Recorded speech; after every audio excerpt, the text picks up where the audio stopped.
Hi, at your service in careers. Are you ready to take notes? This is just a random message. I have just done a 6 o'clock message and I felt like I hadn't finished, so I'm going to continue it on with something similar. Now, I was talking about how pastors often bore me.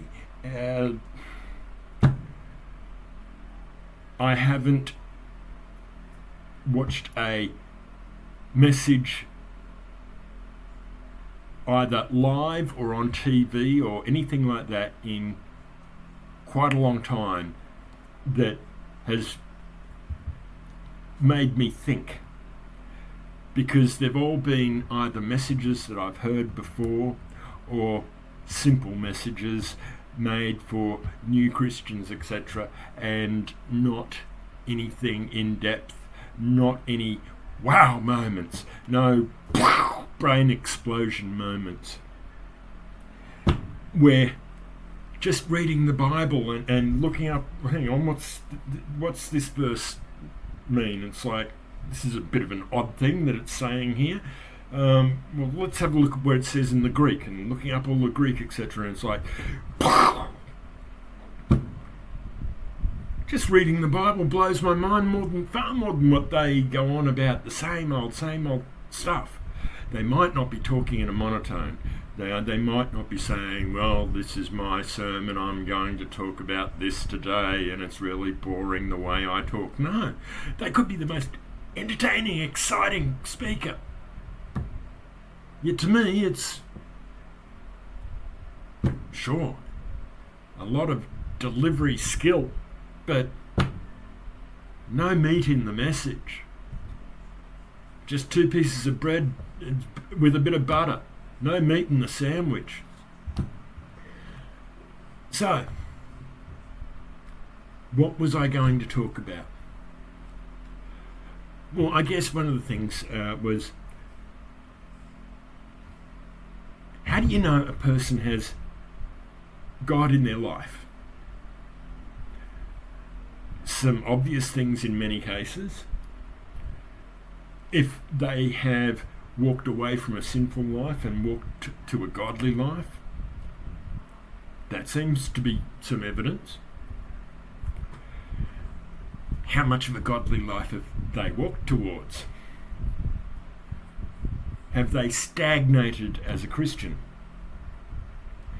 And if they stagnate as a Christian, I wonder if they really have God in their life, because God just pushes you. God compels you. You just need more and more and more of God. God is the strongest addiction.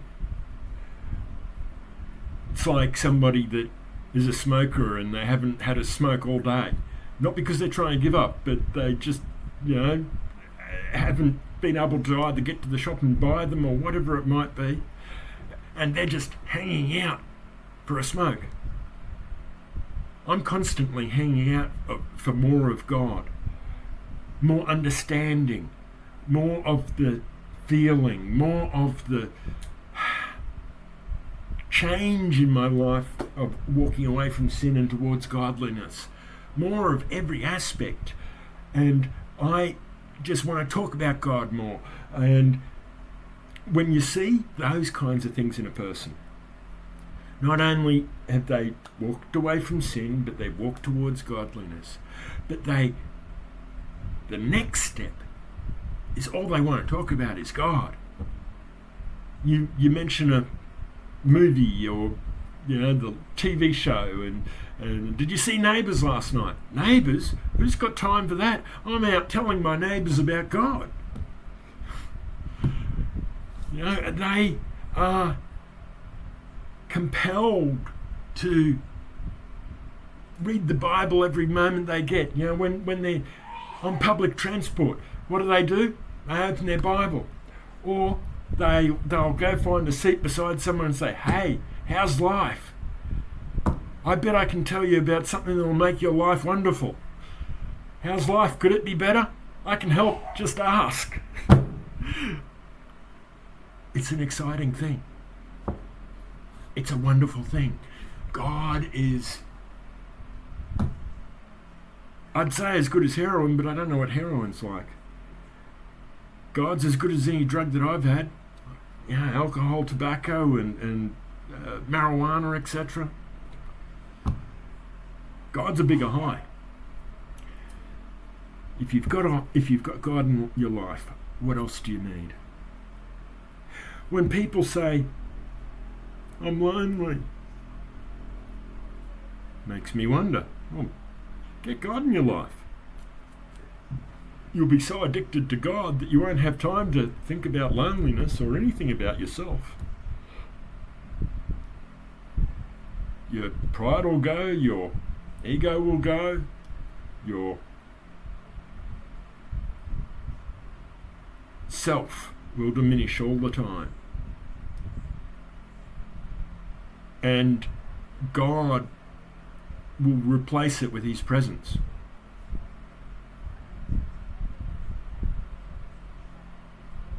Unless we put barriers up. God, I'll give you a few minutes of my day. God, I'll read a couple of verses every week. But I need the rest of my day to hang around the family and watch TV shows or whatever else it might be. Go and watch entertainment at sports venues or the like.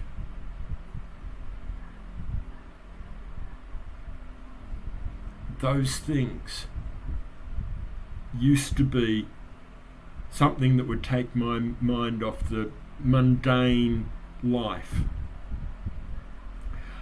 My favourite thing was rugby league football. But who's got time for that?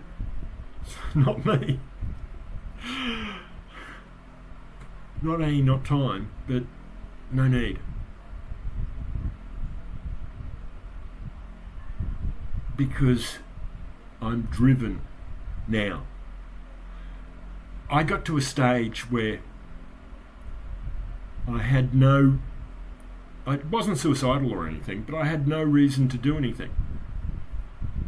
I didn't have any reason to work. Money meant nothing. I didn't have any reason to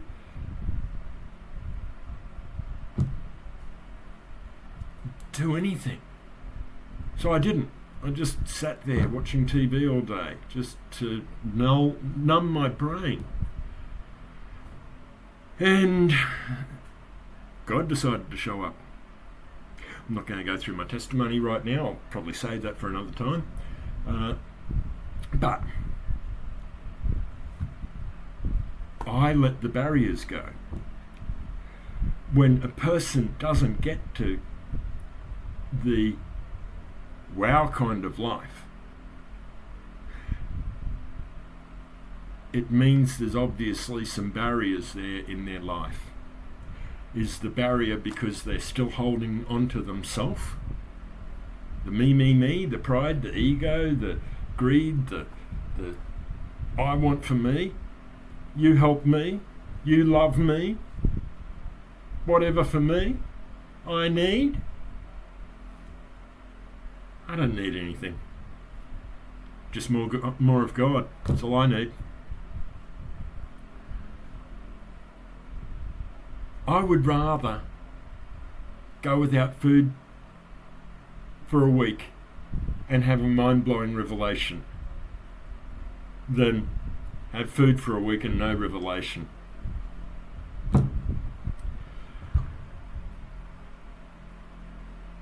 Which happens to be something I wrote here, if you don't have revelation from God, you can only see through human eyes. When you don't let God change who you are up here, then everything you see is from the natural person, from the natural man, from the Adam, not the Jesus in your life. You just want to be entertained. You just want to be loved. You just want to have friends. You just want whatever.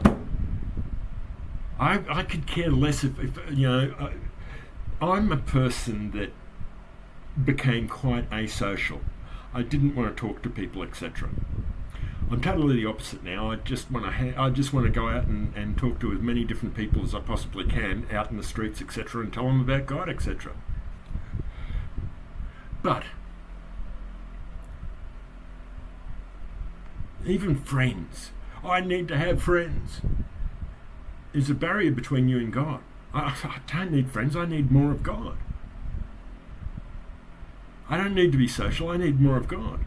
But God makes me social. God makes me want to go out and talk to people about God. And not because I'm trying to work my way to heaven, or because I don't want to be the person that buried the talent. Just because this is just such a wonderful thing that it's like, hey man, have you tried this? You got to try this stuff. It'll blow your brain. Well, I don't need to do that. I just need. Charis means that. That blows my mind.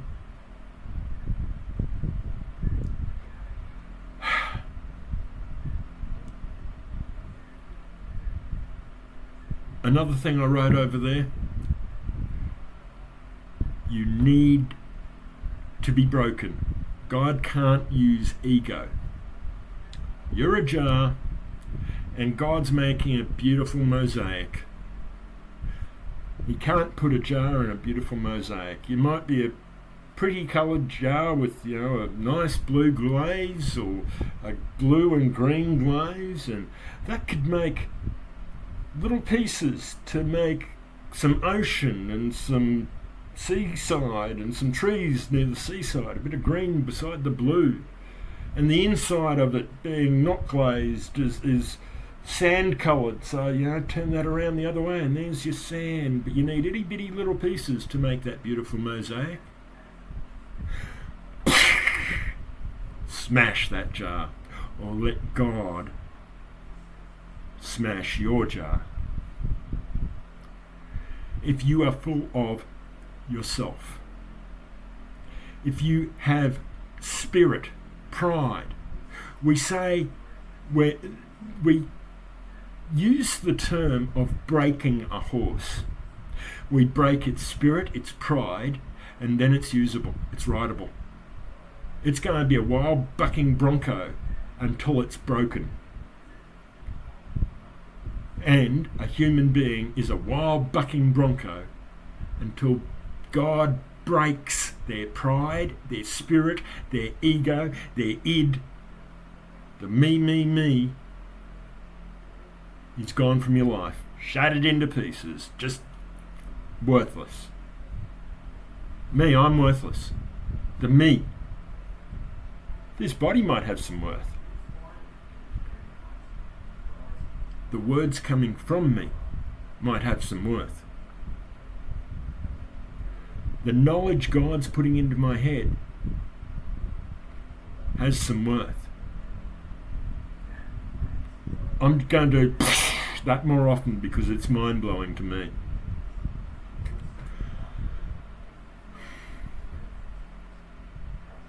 Those things have worth. But what are they? Are they me? No.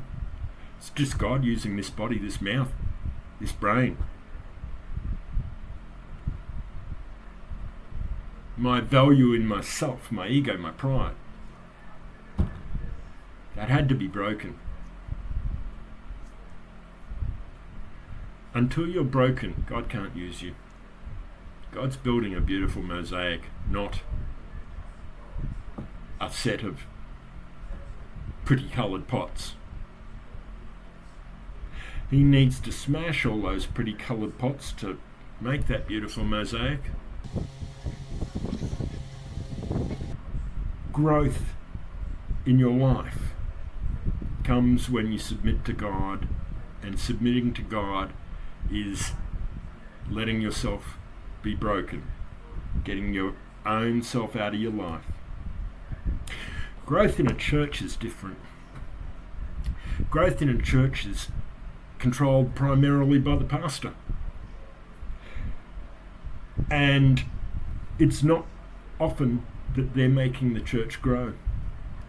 More often than not, they're making the church diminish and die. Most churches are losing people, not gaining them. Because pastors are often afraid to preach the hard messages. The get your life right messages, for one. The get rid of your ego messages. The submit to God. And they do. They preach those messages, but moderately lightly.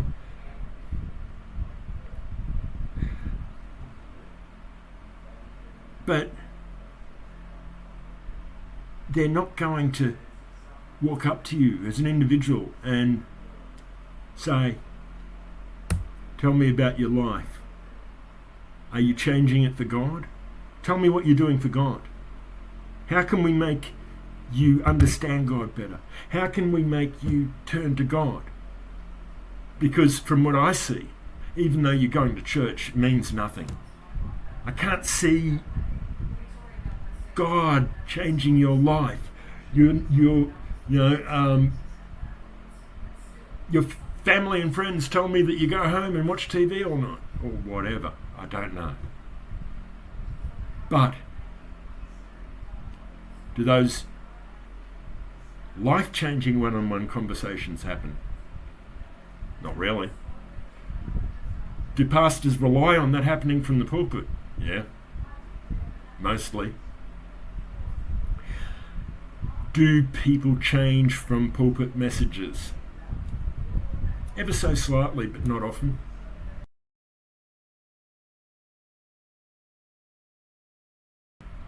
Growth in a church can be a contradiction. The pastor can want the church to grow, but not realise that his actions of trying to give them the milk so that the babies grow, and treating them like babies and not getting in their faces with the harder messages, or getting in their faces one-on-one and being direct with them. I'm happy to push you out, but are you telling people about God? Are you doing what you're called to?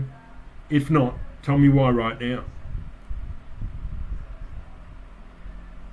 If you're ready to do what God's called you to do, as far as this video goes, make a note to contact me at the end of the video, and if you're ready to start doing what God calls you to do, then we'll get people working with you to find out what that calling is and to train in that calling and launch that calling. And if nothing else, everybody's called to evangelize, to tell people about God. So therefore, we will train you up in that method, in that as well. We won't push you out in it. We won't push you in anything. We'll encourage you. We'll lead you, not push you.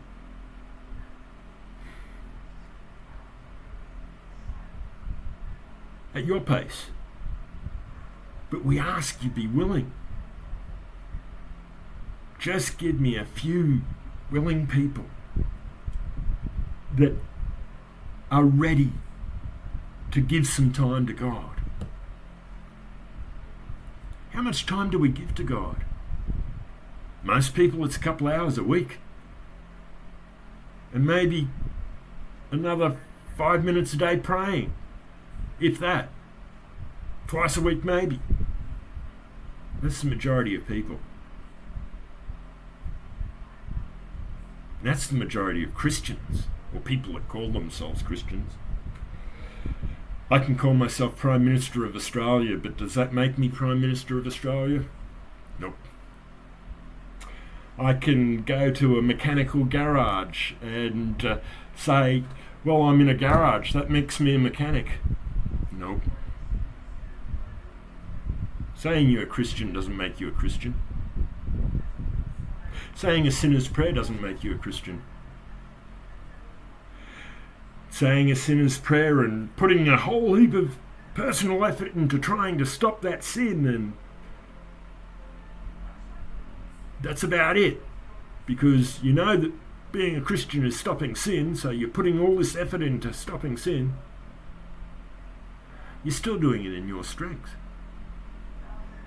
That's still not what God asks for. God asks for you to say, I'm done trying to do anything in my strength.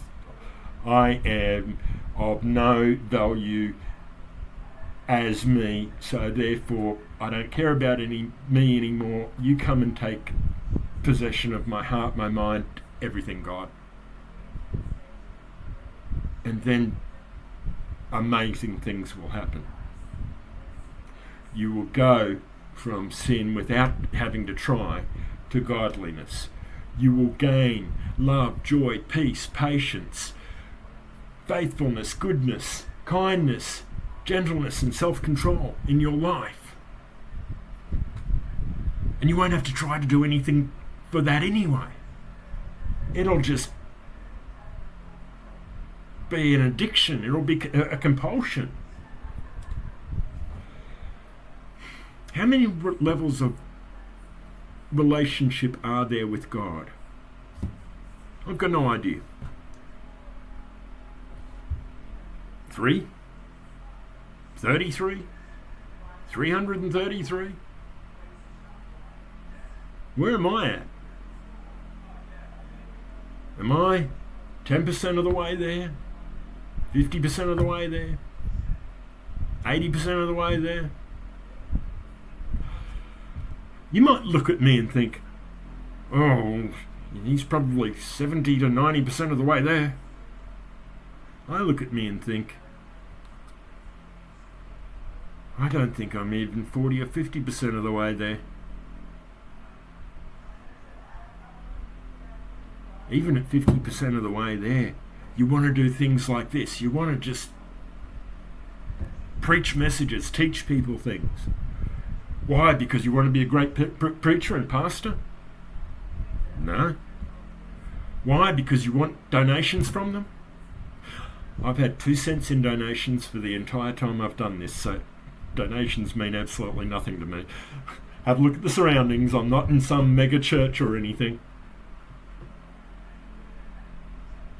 Listen to the quality of equipment that I'm using here.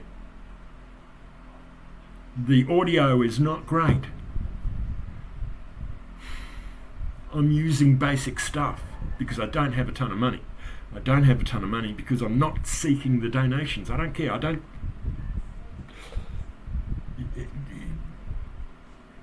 It's irrelevant.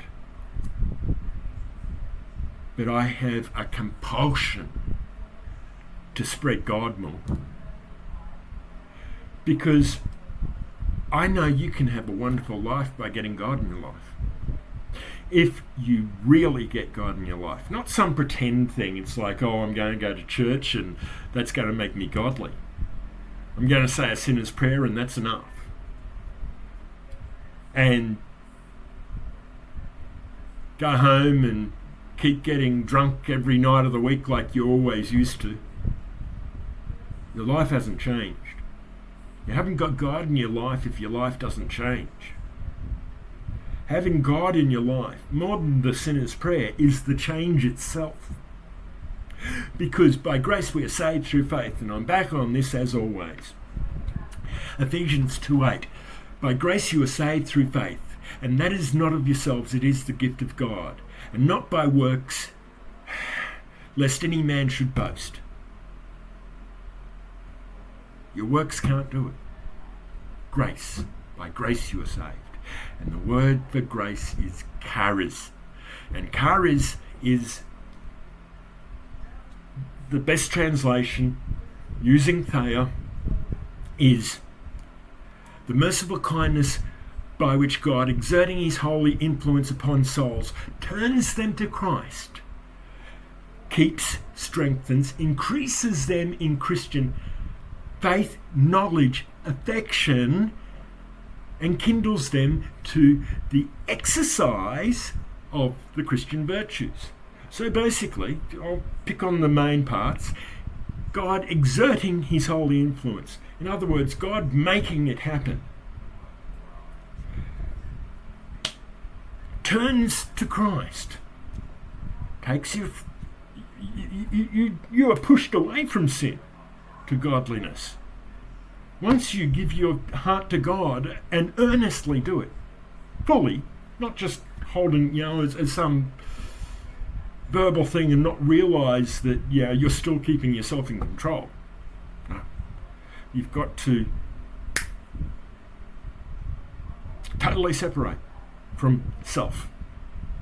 And until you do that, until you understand that that's what's required and choose to do that, God can't do anything. God can't replace you in your heart. You've got to get you out of your heart and let it be empty so he can get in there. And once God says, right, I can see your heart's empty, I'm going in, boom, all this happens.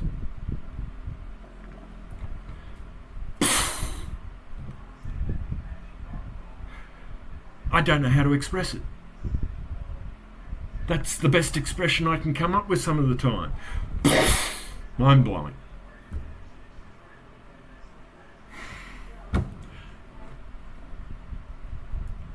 But if you say the sinner's prayer and your life doesn't change, well, it was just a pile of words. You didn't mean anything. You weren't prepared to push yourself out of your heart, because that's actually a pretty hard thing. To get rid of the ego, the pride, the self, the need to have friends, the need to have relationships or people talking to you or whatever it is. The neediness of anything. The need of good food, the need of whatever, satisfy me in some way. It's really hard to get that out. But God needs you to get that out to make space for him.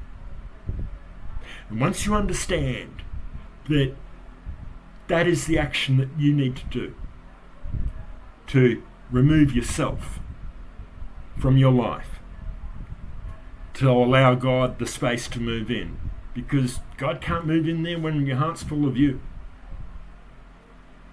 Once you realise that, and once you do that, bang, the changes all just happen. You just walk away from sin and think, well, I used to drink every night and I haven't drunk for 2 years now. Wow, what happened? It felt like I was drinking last week. It's just gone in no time. Or whatever it might be. Your life just changes. You don't even think of those things that you wanted to do before. They're not relevant because your life is so full of God. Your life is so full of God that you don't even think of those sins. Even minor sins like gossip. Gossip is a sin. Maybe you used to talk about what the neighbours did or whatever. That's gossip. And now, who cares about the neighbours? I just want to go to the neighbours and tell them about God. I just want to tell you about God, not what the neighbours did. Can we talk about God? There's no room to gossip when you just want to tell people about God. God replaces sin with himself. Once you let God into your heart by pushing yourself out. You need to push yourself out. That's all I can say from experience. That's what's happened to me. So therefore, I can only explain it that way. I could probably find some Bible verses to back this up, but I'm just talking about whatever now. I'm just rapping to a camera. Anyway, I can also see a clock, and that's where I've been looking at the clocks, and it's like, okay, well, time's up. I want to talk on a little bit, but I think I'm pretty much done, and I've already hit half an hour, so I don't like messages going over half an hour. Bless you, govern well, in carries.